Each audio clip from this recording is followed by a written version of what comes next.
All right, if you're gonna do rod bearings in a 4-liter Jeep, like I am, I want to call your attention to something.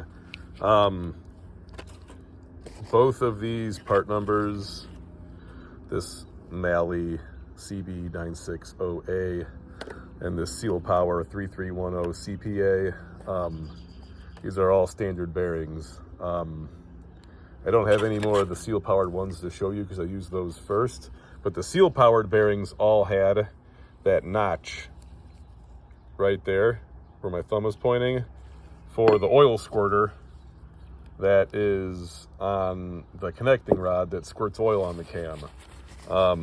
So if you have connecting rods like that, this is a 93 4-liter motor. You definitely want to use these Seal Powered connecting rod bearings. If you use the mahle ones, not only is it aluminum and not tri-metal, but it doesn't have that hole for the oil squirter, so you're going to have to grind a notch in them.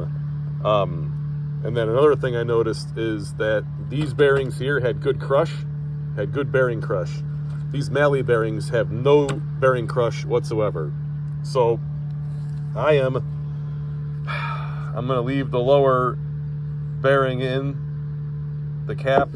I'm going to take the 3 good lower bearings, well, by good I mean used good lower bearings, from the other 3 connecting rods, and I'm going to use that as the upper bearing on the other 3 cylinders that I don't have parts for. It's getting late at night. I'm done with this. It's a used motor. I'm doing what I got to do. And then shame on you auto parts stores. Every freaking auto parts store has like 3 of these on hand, or 1 on hand. What good is that?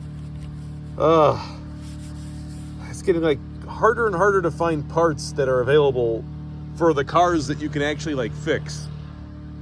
Anyways, hopefully this video helps some of you guys out. Again, stay away from these mahle bearings,